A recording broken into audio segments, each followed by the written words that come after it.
जेव्हा आपलेच लोक फसवतात तेव्हा काय करावे?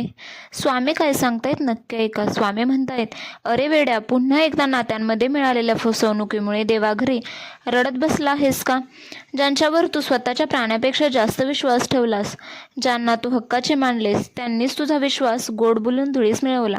म्हणून तुझा जीव तिळतिळ तुटतोय का? मी कोणाचं काय वाईट केलं होतं मग माझ्याच नशिबात हा दगाफटका का आला? हा एकच प्रश्न रात्रीच्या अंधारात तुझ्या मनाला आतल्या आत पोखरतोय का? तर हा व्हिडिओ आज तुझ्यासमोर अचानक आलेला नाही. जेव्हा जेव्हा विश्वासाचा खून होतो, जेव्हा जेव्हा आपलेच लोक पाठीत खंजीर खुपसतात आणि माणूस रक्ताचे अश्रू गाळतो, तेव्हा त्याला सावरणारा त्याचा स्वामी सदैव जागा असतो.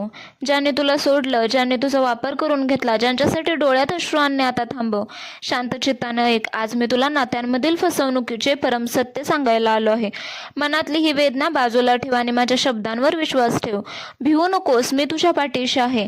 तू नेहमी विचार करतोस की तू समोरच्या व्यक्तीला भरभरून प्रेम दिले, त्यांच्या संकटात स्वतःचे घरदार विसरून धावून गेलायस.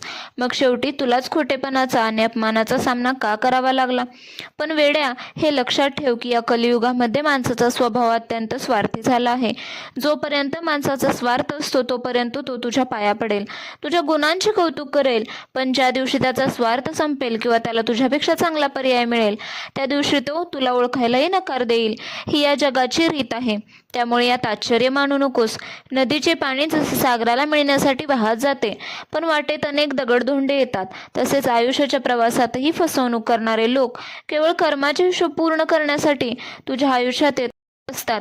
तुला वाटतं की तुझा घात झाला, पण मी तुला सांगतो, हा घात नाही तर ही तुझ्यावर आलेली एक कृपा आहे. जेव्हा तू एखाद्या चुकीच्या माणसाला देव मानून बसतोस, तेव्हा मला स्वतःला मध्यस्थी करावी लागते. मी त्या माणसाचा खरा चेहरा तुझ्या समोर आणून तुला त्या मोठ्या विळख्यातून बाहेर काढतो. जर आज तुझ्या आयुष्यातून ती व्यक्ती दूर झाली नसती, तर भविष्यात तिने तुला पूर्णपणे उद्ध्वस्त केले असते. म्हणूनच जेव्हा कोणी तुझा विश्वास तोडतो, तेव्हा समजून घे की मी तुझ्या आयुष्यातून ती खोट्या माणसांची जळमट स्वतः दूर केले आहेत. ज्यांनी तुला दुःख दिले, ज्यांनी तुझ्या भावनांशी खेळ केला, त्यांच्यावर सूड घेण्याचा विचार मनात आणू नकोस. सूड घेणे हे माणसाचे काम नाही, तो अधिकार फक्त माझा आहे. कर्माचे चक्र अतिशय अचूक आहे. आज जे तुला रडवत आहेत, उद्या त्यांना माझ्या दारात गुडघे टेकून रडावेच लागेल. माणसावर प्रेम जरूर कर, पण कोणावर इतका आंधळा विश्वास ठेवू नकोस की माणसाचा चेहरा ओळखण्याची तुझी शक्तीच नष्ट होईल. अपेक्षा नेहमी दुःखाला जन्म देतात. तू जेव्हा कोणाकडूनही कौतुकाची किंवा निष्ठेची अपेक्षा ठेवत नाहीस, तेव्हा तुला कधीच मानसिक त्रास होत नाही. तुझे कर्तव्य फक्त प्रामाणिकपणे प्रेम देणे आणि मदत करणे हे आहे. ते तू केलेस, तुझा भाग संपला. आता ज्याने फसवणूक केली त्याच्या कर्माचे ओझे त्याला वाहू दे. तू स्वतःचे मन या दुःखाच्या आगीत का जाळून घेत आहेस? ज्या व्यक्तीला तुझ्या अश्रूंची किंमत नाही, तिच्यासाठी स्वतःचे अमूल्य आयुष्य वाया घालवणे ही सर्वात मोठी मूर्खता आहे. जेव्हा जेव्हा तुला एकटेपणा वाटेल, जेव्हा तुला वाटेल की या जगात आता तुझे ऐकून घेणारे कोणी नाही, तेव्हा डोळे बंद कर आणि श्री स्वामी समर्थ या नामाचा अखंड जप कर. हे नाम तुला असा एक दिलासा देईल जो जगातली कोणतीही व्यक्ती देऊ शकत नाही. माणसाची नाती ही पाण्यावरील बुडबुड्यासारखी असतात. आज आहेत तर उद्या नाहीशी होतात. पण माझ्या आणि तुझे नाते हे जन्मजन्मांतरीचे आहे. मी तुला कधीच अंतर देणार नाही. तू जगातल्या माणसांमध्ये सुख शोधणे बंद कर आणि माझ्या चरणांशी लीन हो. तिथे तुला अथांग शांती मिळेल. उठ आता, डोळ्यातील अश्रू पुस आणि मनातील ही मरगळ झटकून टाक. ज्यांनी तुला सोडले त्यांना सिद्ध करून दाखवण्याची गरज नाही, तर स्वतःला समृद्ध करण्याची गरज आहे. चेहऱ्यावर एक नवीन हसू आण आणि एका नव्या आत्मविश्वासाने उभा राहा.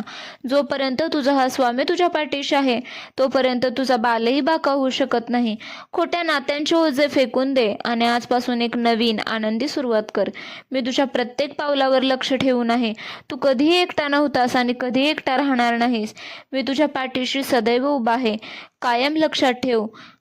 तुम्हीही स्वामी भक्त असाल तर कमेंटमध्ये श्री स्वामी समर्थ जरूर लिहा आणि चॅनलला अजूनही सबस्क्राईब केले नसेल तर प्लीज एक सबस्क्राईब करा आणि एक लाईकही करा. तसेच व्हिडिओ पाहिल्याबद्दल धन्यवाद. श्री स्वामी समर्थ.